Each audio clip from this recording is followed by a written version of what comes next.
Ela sempre esteve ali, na mesma mesa, na mesma casa, no mesmo Natal, mas nunca no mesmo lugar. Enquanto a irmã recebia os olhares mais demorados, os abraços mais apertados e os cuidados mais urgentes, ela aprendia, em silêncio, a ocupar o espaço que sobrava.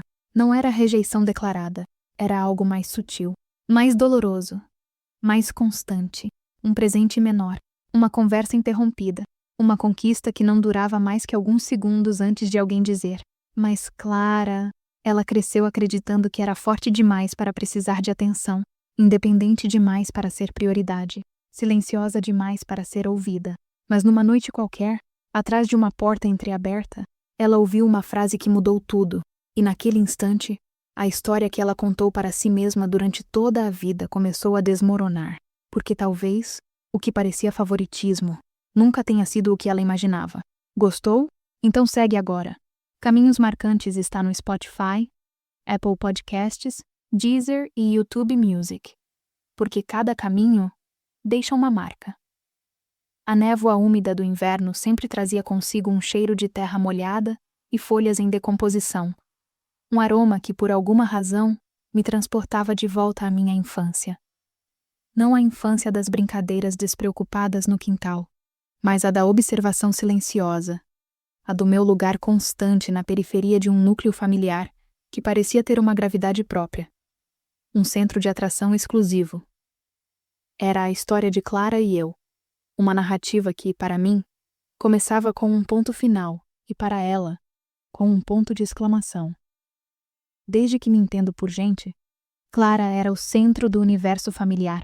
Tudo girava em torno dela: os presentes, as viagens, a atenção. Eu era a segunda opção, o plano B, sempre esperando minha vez, que raramente chegava. Lembro-me de um Natal, o brilho das luzes da árvore refletido nos olhos arregalados de Clara. Ela tinha acabado de abrir o presente que mais queria, uma boneca de porcelana com cachos dourados e um vestido de renda. Meu pai com um sorriso largo, minha mãe com os olhos marejados de uma alegria quase dolorosa, a observavam como se ela fosse a única estrela no céu noturno. Eu estava ali, sentada no tapete persa, com um embrulho bem menor em minhas mãos. Dentro encontrei um livro, uma edição simples de contos de fadas. Não era ruim, eu gostava de ler, mas a diferença no tamanho do pacote, no calor da recepção, era um lembrete vívido. O livro, embora um presente, parecia mais uma formalidade, um aceno para que eu não me sentisse completamente esquecida, enquanto a boneca de Clara era a coroa de um afeto explícito e grandioso. Meu coração de 7 anos, ainda inocente o suficiente para não entender a complexidade das emoções adultas, mas já perspicaz para discernir a disparidade, se encolheu um pouco. Não havia ressentimento aberto, apenas uma confusão silenciosa, uma sensação de que algo fundamental estava desequilibrado. Eu observei Clara abraçar a boneca com uma devoção quase religiosa, e meus pais a envolverem em seus braços, beijando seus cabelos, sussurrando palavras de amor que pareciam ter uma melodia diferente daquelas que eu ouvia. Aquele silêncio de compreensão tácita entre eles, excluindo-me, era quase palpável, tão denso quanto o aroma de pinho e baunilha que permeava a sala. No verão seguinte, a família decidiu viajar para a praia. Era um desejo antigo de Clara. Meus pais, como sempre, fizeram um esforço hercúleo para realizar cada capricho dela.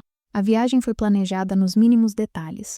O hotel com vista para o mar que Clara tanto sonhava, os sorvetes de casquinha que ela adorava, as barracas de praia onde ela brincava por horas.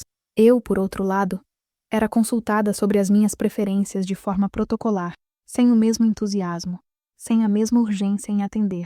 Minha mãe dizia, com um sorriso gentil mas distante: "Escolhe o que quiser, querida, desde que seja perto do que Clara vai gostar."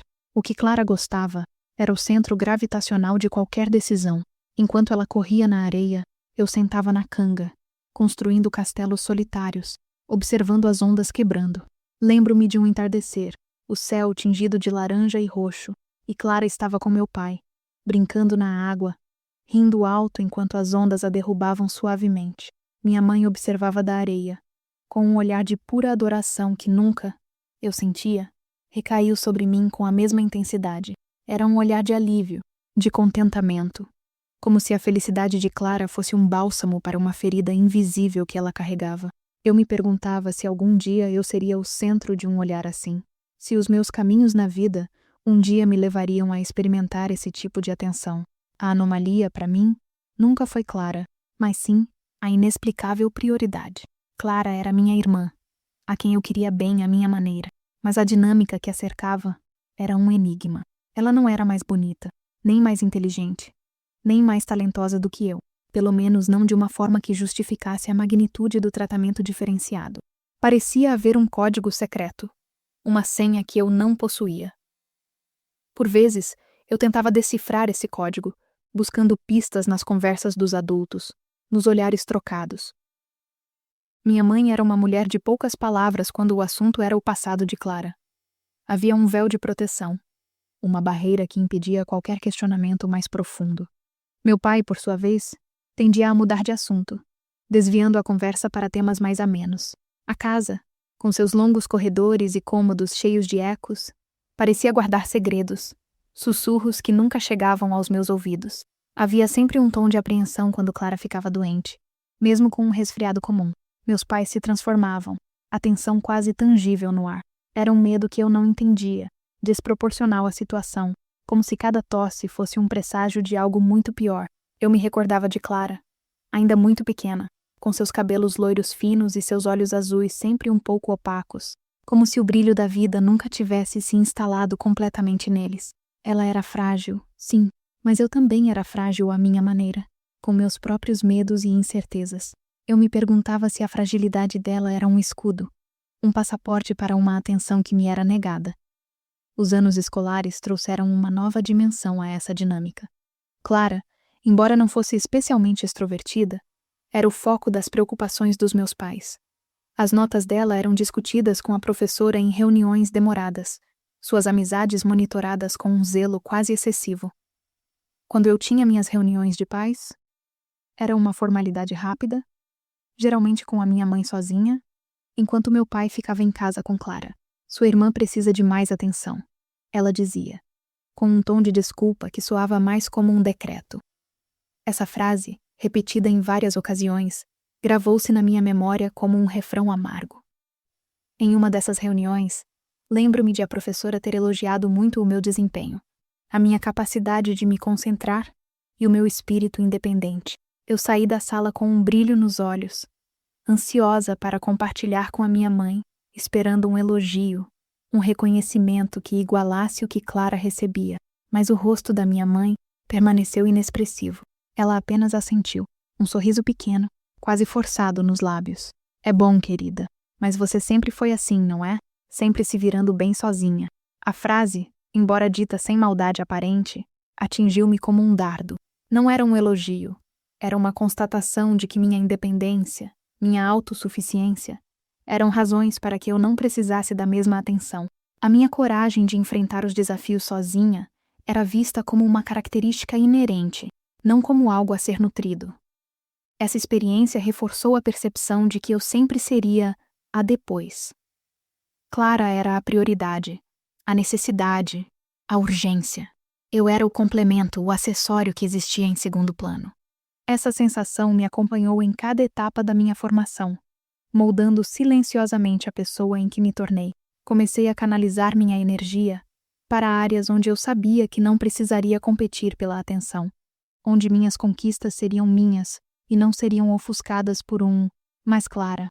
Desenvolvi uma paixão por atividades que exigiam concentração solitária, como a escrita e o desenho. Meus mundos interiores se tornaram refúgios, onde eu podia ser a protagonista da minha própria história, onde minhas emoções tinham o devido espaço e peso. Era uma forma de superação, à minha maneira. Ainda que eu não soubesse nomeá-la assim na época, a curiosidade sobre o motivo da diferença, contudo, nunca me abandonou. Ela se aninhava em um canto da minha mente. Uma pergunta sem resposta que me acompanhava como uma sombra discreta, mas persistente. Aquele peso, de ser sempre a segunda opção, se solidificou em uma espécie de manto invisível sobre meus ombros. Não era pesado o suficiente para me esmagar, mas era constante, um lembrete sutil da minha posição dentro daquela tapeçaria familiar. Lembro-me de um almoço de domingo, com o cheiro de assado permeando a cozinha e a sala de jantar. Clara estava sentada ao lado do meu pai, rindo de alguma piada interna que só eles pareciam entender, enquanto minha mãe a observava com um sorriso caloroso e cúmplice. Eu estava do outro lado da mesa, cortando a carne com uma precisão quase mecânica, meus ouvidos atentos às nuances de suas conversas. Sempre havia uma história sobre o dia de Clara, sobre um pequeno feito ou uma nova ideia que ela tivera.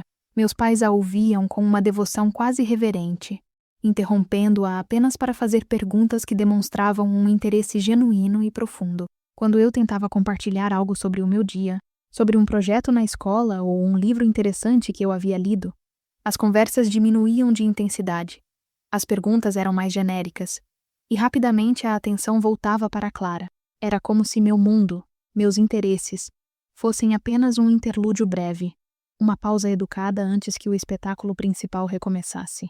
Essa dinâmica não me levou a um conflito aberto com Clara. Não era culpa dela. Ela era apenas a receptora de toda essa atenção, uma criança que, assim como eu, estava simplesmente vivendo a realidade que lhe era apresentada. O conflito era interno. Uma batalha silenciosa travada dentro de mim. Era a luta contra a sensação de invisibilidade, contra o desejo desesperado de ser vista, de ser importante. Eu me via como uma espécie de satélite, girando em torno de um planeta maior e mais luminoso, refletindo uma luz que não era minha, mas da qual eu dependia para me sentir minimamente presente. Havia momentos em que eu sentia uma pontada de raiva, um calor que subia pela minha garganta e me impelia a gritar, a demandar a mesma atenção, a mesma medida de amor. Mas o que eu diria? Que eu queria ser amada mais, ou pelo menos igualmente. Parecia um pedido mesquinho, egoísta, e a culpa me invadia antes que eu pudesse sequer formular as palavras. Então, eu engolia a raiva, disfarçava a frustração com um sorriso ou uma piada, e me refugiava ainda mais em meu próprio mundo. Com o tempo, desenvolvi uma notável capacidade de autossuficiência. Eu aprendi a resolver meus próprios problemas, a cuidar das minhas próprias necessidades. Se havia um desafio escolar, eu o enfrentava sozinha. Se eu queria aprender algo novo, eu pesquisava, me dedicava, sem esperar ajuda ou incentivo. Não era uma escolha consciente, mas uma adaptação, uma forma de sobreviver emocionalmente em um ambiente onde eu percebia que meus próprios caminhos seriam trilhados por mim mesma.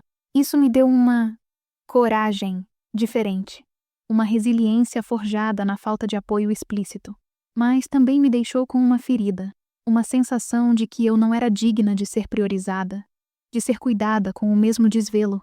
O silêncio dos meus pais sobre o porquê dessa diferença era ensurdecedor. Havia um pacto implícito, uma conspiração de omissões. Eu tentava pescar informações, perguntava sobre a infância de Clara, sobre se ela havia tido algum problema de saúde sério quando pequena. As respostas eram sempre evasivas, incompletas. Ah, Clara sempre foi mais delicada, sabe? Minha mãe dizia, com um tom que encerrava a conversa, sem aprofundar.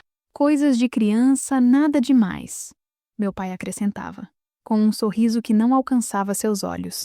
Essas evasivas, longe de acalmarem minha mente, apenas alimentavam a chama da curiosidade. Se não era nada demais, por que o segredo? Por que a hesitação em falar? A mente infantil, e depois a adolescente, construiu suas próprias teorias. Talvez Clara fosse uma criança prodígio que eu não alcançava. Talvez ela tivesse uma sensibilidade artística que a tornava especial aos olhos deles. Eu buscava razões que pudessem justificar o injustificável sem sucesso. A verdade é que não havia justificativa aparente em minha percepção. A percepção de favoritismo era tão real quanto o ar que eu respirava, tão tangível quanto o calor do sol na minha pele. Isso gerava um conflito interno, uma luta constante entre o de amores que eu sentia pelos meus pais e a mágoa que se acumulava por esse tratamento desigual. Eu os amava profundamente e sabia que eles me amavam à sua maneira, mas os amores deles parecia vir com condições, com ressalvas, enquanto o de Clara era incondicional, transbordante. Eu me lembro de uma vez, já na adolescência, quando tentei ser mais direta. Estávamos na cozinha, eu ajudando minha mãe a preparar o jantar. O cheiro de alho e cebola frita pairava no ar. Mãe, eu disse, minha voz soando mais tensa do que eu pretendia. Por que Clara sempre foi diferente? Por que vocês sempre dão mais atenção a ela?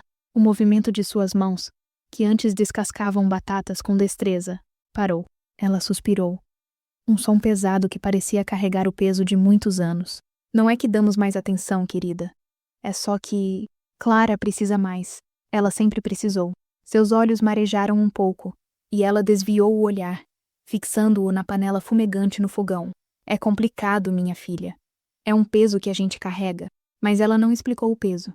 Ela não detalhou a complicação. Apenas um aceno vago, um lembrete de que havia algo que eu não entendia, algo que me escapava. Aquela conversa, longe de me dar respostas, apenas aprofundou o mistério, reforçando a ideia de que havia um segredo, um véu que eu não podia rasgar. Eu senti uma pontada de frustração, mas também de uma curiosidade renovada, um desejo mais intenso de entender o que estava por trás daquelas palavras cifradas. O cheiro do jantar, que antes era reconfortante, agora me parecia amargo, impregnado daquela conversa inacabada. Meus caminhos me levariam a desvendar esse enigma? Eu esperava que sim, com uma mistura de apreensão e esperança. A vida seguiu seu curso, e com ela, minhas próprias estratégias de enfrentamento. Desenvolvi uma espécie de armadura, uma fachada de indiferença que me protegia da dor da comparação. Eu me joguei nos estudos, na vida acadêmica, buscando o reconhecimento que sentia faltar em casa. Lembro-me da cerimônia de formatura do ensino médio. Eu era a oradora da turma, um feito que me encheu de um orgulho discreto, mas profundo. Meus pais estavam lá, é claro. Meu pai tirava fotos. Minha mãe sorria e acenava, mas enquanto eu descia do palco, a atenção deles já havia se deslocado. Clara, sentada na primeira fila, estava tossindo suavemente, o rosto um pouco pálido. Imediatamente minha mãe se curvou para ela, oferecendo-lhe um lenço, perguntando se ela estava bem, se precisava de água. Meu pai, com uma mão no ombro de Clara, tinha uma expressão de preocupação em seu rosto. Eu observei a cena a poucos metros de distância, o vestido de formatura ainda roçando meus tornozelos, o diploma enrolado em minhas mãos. O aplauso para mim ainda ecoava no auditório, mas na minha bolha particular, ele já havia silenciado. Aquele momento foi um divisor de águas. Foi ali que percebi que não importava o quanto eu me esforçasse, o quanto eu brilhasse, a luz de Clara seria sempre a mais forte. A que exigiria mais atenção. Aquele evento, que deveria ter sido um dos pontos altos dos meus caminhos até então, tornou-se um lembrete vívido da minha posição secundária. Não senti raiva naquele dia. Apenas uma resignação profunda, uma compreensão de que aquela era a realidade, e que talvez eu devesse aceitá-la e parar de lutar contra ela. Minha coragem, até então direcionada a provar meu valor, começou a se direcionar a construir uma vida onde a validação externa não fosse tão crucial. Eu me matriculei em uma universidade longe de casa, uma cidade vibrante e desconhecida. Era uma fuga, sim, mas também uma oportunidade de me reinventar, de traçar meus próprios caminhos sem a sombra da comparação constante. O apartamento que aluguei era pequeno, mas era meu, um santuário onde eu podia moldar minha própria identidade. A distância física trouxe uma distância emocional, um alívio temporário do peso daquelas dinâmicas familiares. As ligações telefônicas eram regulares, mas as conversas com meus pais continuavam a girar em torno de Clara. Como está Clara? Clara está estudando para a prova. Clara está com um resfriado, estamos preocupados. Eu respondia com monossílabos, mantendo uma distância segura. No entanto, a ferida nunca cicatrizou completamente. Ela permanecia ali, uma cicatriz invisível que doía em dias de silêncio, quando as memórias ressurgiam com força. A dúvida ainda me assombrava. Por que Clara? Qual era o segredo por trás de tanta dedicação, de tanto amor direcionado a ela? Era algo tão terrível que precisava ser guardado com tanto sigilo? Esse mistério, essa lacuna na minha compreensão da minha própria família, era um motor silencioso. Ele me impulsionava a buscar a verdade, a preencher os espaços em branco da minha história. Não era mais uma busca por validação, mas uma busca por compreensão, por um fechamento que me permitisse seguir em frente sem o fardo daquele conflito interno.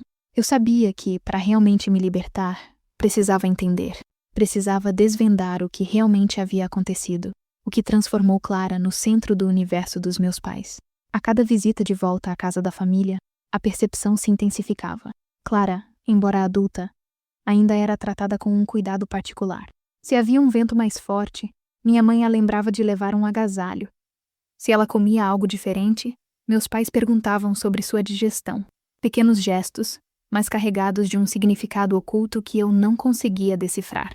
O ar na casa era de uma proteção quase obsessiva, um carinho que beirava a ansiedade. Eu observava Clara, que parecia aceitar tudo isso com uma naturalidade que me intrigava. Ela não pedia essa atenção, não a exigia, mas também não a recusava. Era parte de sua realidade, assim como a ausência dela era parte da minha. Durante um desses fins de semana em casa, aconteceu algo que despertou minha curiosidade de uma forma nova. Eu estava na sala de estar, lendo um livro, quando ouvi um ruído vindo da cozinha. Era a voz da minha mãe, baixa e embargada, e meu pai, com um tom de voz que não era de raiva, mas de profunda tristeza. Meus pais nunca brigavam, pelo menos não de forma explícita. Havia sempre um respeito, um silêncio contido, mesmo em desacordos. Aproximei-me da porta da cozinha, hesitante, sentindo uma pontada de culpa por estar escutando. Minha mãe soluçava baixinho. Eu não sei se aguento mais. Ela disse, a voz quase inaudível. Às vezes, o medo ainda me consome. E se acontecer de novo? Meu pai a abraçou, e eu pude ouvir suas palavras. Não vai acontecer, meu amor. Ela está forte agora. Nós cuidamos dela. Não havia mais nada. Eles se separaram, e minha mãe secou as lágrimas rapidamente, retomando a compostura. Eu me afastei da porta antes que percebessem minha presença, meu coração martelando no peito. E se acontecer de novo? O medo ainda me consome. Aquelas frases eram fragmentos de um quebra-cabeça que eu não possuía. O que era aquilo que poderia acontecer de novo? O que era esse medo que consumia minha mãe? Não era sobre Clara ter um resfriado. Era algo mais profundo, mais sombrio, algo que pairava sobre a família como uma nuvem escura, mesmo que eu nunca tivesse sentido a chuva. Aquela conversa velada, carregada de emoção contida, um empurrão que me fez perceber que a história que eu conhecia não era a história completa, que havia camadas e mais camadas de experiências e dores que me foram ocultadas. Dias depois, ainda remoendo aquela conversa, eu decidi que não podia mais adiar. Aquele fim de semana havia sido preenchido com a habitual rotina, com a mesma dinâmica de sempre, mas agora eu via tudo através de uma lente diferente, uma lente tingida de apreensão e curiosidade. A fragilidade de Clara, que antes me parecia apenas uma característica, agora se revestia de um significado mais denso. Os olhares de preocupação dos meus pais, que eu interpretava como favoritismo, agora me pareciam permeados por um medo ancestral. A ansiedade dos meus pais em cada pequeno problema de saúde de Clara, que antes me irritava por parecer um exagero, agora se revelava como uma manifestação de um trauma profundo. Eu comecei a montar as peças de um quebra-cabeça que eu nem sabia que existia. As longas estadias de Clara no hospital quando éramos muito pequenas, que me eram contadas como Clara foi visitar a vovó ou Clara foi passar um tempo fora, agora pareciam ter um significado mais sinistro. As constantes visitas de médicos em casa, que eu via como uma frescura, eram provavelmente consultas importantes. Eu me lembrava de uma pequena cicatriz no braço de Clara, uma marca que sempre me intrigara e que ela nunca falava a respeito. Cai de bicicleta, ela dizia com um sorriso evasivo. Agora, eu me perguntava se aquela cicatriz era um resquício de algo mais sério, algo cirúrgico. Cada detalhe, antes insignificante, se encaixava em uma nova narrativa que se formava em minha mente, uma narrativa de dor e sacrifício. Eu me dei conta de que meus caminhos até então foram trilhados na ignorância, na incompreensão de um segredo que me excluía, mas que, paradoxalmente, me moldava. Eu senti uma pontada de arrependimento por todas as vezes que eu havia me ressentido de Clara, por todas as vezes que eu havia julgado meus pais sem conhecer a verdade. A necessidade de saber, de ter as respostas, tornou-se urgente, quase física. Eu não conseguia mais suportar o silêncio. Naquela mesma noite, a última noite da minha visita, eu estava sentada na varanda, o ar fresco da noite me envolvendo. O cheiro de jasmim vinha do jardim, suave e inebriante. Minha mãe se juntou a mim, sentando-se na cadeira de balanço ao meu lado. Ela não disse nada por um tempo. Apenas observava o céu estrelado. O silêncio entre nós era diferente agora. Não era mais o silêncio do segredo, mas o silêncio de uma expectativa, de uma iminente revelação. Eu tomei uma respiração profunda, sentindo o coração acelerar. Mãe, eu comecei, minha voz um pouco trêmula. Eu ouvi você e o pai conversando outro dia, sobre o medo, sobre algo que não pode acontecer de novo. É sobre Clara, não é? Minha mãe virou o rosto para mim, os olhos marejados, a luz da lua refletindo neles. Ela não negou, não tentou desviar, apenas assentiu, as lágrimas começando a escorrer livremente pelo seu rosto. Sua face estava marcada por anos de preocupação, por uma dor invisível que agora se tornava palpável. Sim, minha filha. É sobre Clara, ela disse, a voz embargada. Ela fez uma pausa, respirando fundo, como se estivesse reunindo forças para desvendar um mistério que ela guardara por toda uma vida. A tensão na varanda era quase sufocante.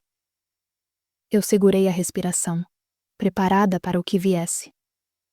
Senti um frio na espinha, uma premonição de que minha vida, minha compreensão da minha família, estava prestes a mudar irrevogavelmente. As palavras que ela estava prestes a proferir eram mais do que meras informações. Eram chaves para um passado oculto, uma porta para a verdade que eu sempre busquei, mas que nunca ousei exigir. Essa conversa não seria apenas uma confissão, mas uma reescrita completa dos meus próprios caminhos, uma nova interpretação de cada memória, cada percepção de favoritismo que eu havia carregado por anos. O amor familiar, eu começava a perceber, era uma tapeçaria mais complexa do que eu jamais imaginara, e eu estava prestes a ver os nós e fios ocultos que a compunham. A noite se aprofundava, e a brisa fresca trazia consigo o cheiro de jasmim, um perfume doce que, de alguma forma, contrastava com a amargura das memórias que minha mãe estava prestes a desenterrar. Ela suspirou, um som que parecia vir do fundo de sua alma, carregado de anos de silêncio e dor. Seus olhos, que sempre me pareceram um pouco distantes quando se tratava de Clara, agora me fitavam com uma intensidade dolorosa, como se estivesse vendo não apenas a filha que eu era, mas a criança confusa que eu havia sido. Você tinha apenas 3 anos quando Clara nasceu, ela começou, a voz baixa, quase um sussurro. E ela veio com problemas muito sérios que ninguém esperava. Desde os primeiros meses de vida, os médicos disseram que seria um milagre se ela chegasse aos 5 anos. Minha respiração ficou presa na garganta. Os 5 anos. Lembrei-me vagamente de quando Clara fez 5 anos. Uma festa modesta, com poucos convidados. Mas meus pais estavam radiantes. Uma alegria que eu, em minha inocência infantil, não compreendia completamente. Era a festa da esperança realizada, da superação de uma batalha silenciosa. Ela tinha uma condição cardíaca rara, minha mãe continuou, e cada palavra era como uma pedrada no meu coração. Uma malformação complexa que exigia cirurgias arriscadíssimas desde bebê. A primeira foi quando ela tinha apenas 6 meses. O medo era uma sombra constante. Cada dia era uma batalha. Cada febre, cada choro, era um sinal de alerta. Eu senti um frio me percorrer. As visitas médicas, as estadias no hospital, as viagens para a vovó, tudo se encaixava agora, de uma forma terrível e dolorosa. A cicatriz no braço de Clara, a que ela dissera ter sido de uma queda de bicicleta, era de uma dessas cirurgias. Um portal para o inferno que meus pais viveram. O silêncio que me cercava em minha infância não era de desprezo, mas de proteção. Um muro erguido para me poupar daquele terror. Nós passávamos noites em claro no hospital. Eu e seu pai, ela disse, as lágrimas escorrendo livremente pelo rosto, seu semblante marcado pela lembrança vívida. Lembro-me do cheiro de desinfetante, do som constante dos monitores, do medo de que cada apito fosse o último. E você, pequena, ficava com a vovó ou com alguma tia. A gente tentava te proteger. Não queríamos que você soubesse da gravidade, da possibilidade real de perdermos sua irmã a qualquer momento. Você era tão pequena, tão alegre. Não queríamos roubar sua infância com nossa dor. Uma pontada de arrependimento me atingiu com força. Um reconhecimento tardio de que cada birra, cada queixa sobre a atenção de Clara, era uma afronta à coragem silenciosa dos meus pais. Cada vez que Clara ficava doente, mesmo com um resfriado, era um pânico. O coração dela era tão frágil, tivemos que mudar a dieta dela, as rotinas, evitar qualquer esforço. Cada presente que dávamos, cada viagem que fazíamos, era uma celebração da vida, da superação de mais um dia. A gente nunca sabia se seria o último. Os médicos diziam que ela era um milagre, que a esperança era a nossa única aliada. Minha mãe levou as mãos ao rosto, soluçando. E você, minha filha, você era a nossa rocha, tão independente, tão forte, sempre se virando sozinha. A gente te via bem. E pensava, ela não precisa de nós como Clara precisa. Era errado, eu sei. Eu sei que parecia favoritismo, mas era amor desesperado. Puro instinto de sobrevivência. Não era uma escolha entre vocês duas. Era uma luta para manter uma de vocês viva, enquanto a outra florescia com uma força que nos surpreendia. O peso daquelas palavras me esmagou. O mundo girou por um instante. E cada memória da minha infância se reorganizou, se ressignificou. A imagem de Clara com a boneca no Natal, o olhar radiante dos meus pais. Não era favoritismo, era gratidão. A celebração de mais um Natal que ela conseguia ver. A viagem à praia, a atenção direcionada a ela, a preocupação excessiva com a água e o sol. Não era porque ela era mais especial, mas porque ela era mais frágil. Um pequeno vaso de cristal que precisava ser guardado com o máximo de zelo. Meus caminhos se revelaram diante de mim como uma tapeçaria tecida com fios invisíveis de sacrifício e amor incondicional. Eu sei que falhamos com você em muitos aspectos. Minha mãe continuou, a voz mais calma agora, mas ainda embargada. Que você se sentiu sozinha, que se sentiu a segunda opção. E eu sinto muito por isso. Eu me arrependo profundamente de não ter te contado antes, de não ter confiado em você. Mas a gente tinha tanto medo de que a verdade te assustasse, que te causasse dor. E também, a gente tinha tanto medo de perder a Clara que às vezes esquecíamos do resto. Eu a abracei, sentindo o calor de seu corpo trêmulo. Era um abraço diferente, um abraço que preenchia os vazios de anos de incompreensão. Não havia espaço para conflito agora. Apenas para uma dor compartilhada e uma nova e profunda conexão. A revelação da doença de Clara não apenas desfez a ilusão de favoritismo, mas também reconstruiu minha própria identidade. Eu não era a depois por falta de amor, mas por excesso de proteção. Meus pais, em sua coragem desesperada, haviam erguido um muro de silêncio em torno de Clara para protegê-la e, paradoxalmente, para me proteger também. Aquele abraço com minha mãe durou longos minutos. Um reencontro de almas que haviam estado distantes por uma verdade não dita. Quando nos separamos, os olhos dela estavam vermelhos, mas havia um brilho de alívio, de um fardo finalmente compartilhado. Na manhã seguinte, o café da manhã foi diferente. O cheiro de café fresco e pão torrado permeava a cozinha, mas o ar não estava mais carregado de segredos. Olhei para Clara, sentada à mesa, saboreando seu café com leite. Seus olhos, que eu sempre vira como um pouco opacos, agora pareciam carregar a marca de uma luta silenciosa, uma superação contínua. A pequena cicatriz em seu braço, que antes era um detalhe curioso, agora era um símbolo de sua coragem, de sua própria jornada de caminhos marcados pela fragilidade e pela vida. Meu pai, sentado à cabeceira, segurou a mão da minha mãe. Não havia necessidade de palavras. O amor que os unia e que os fizera passar por tanto era palpável. Eu senti uma onda de carinho por eles, por Clara, e uma redenção por mim mesma. O conflito interno que eu carregava por anos simplesmente se desfez, como névoa sob o sol da manhã.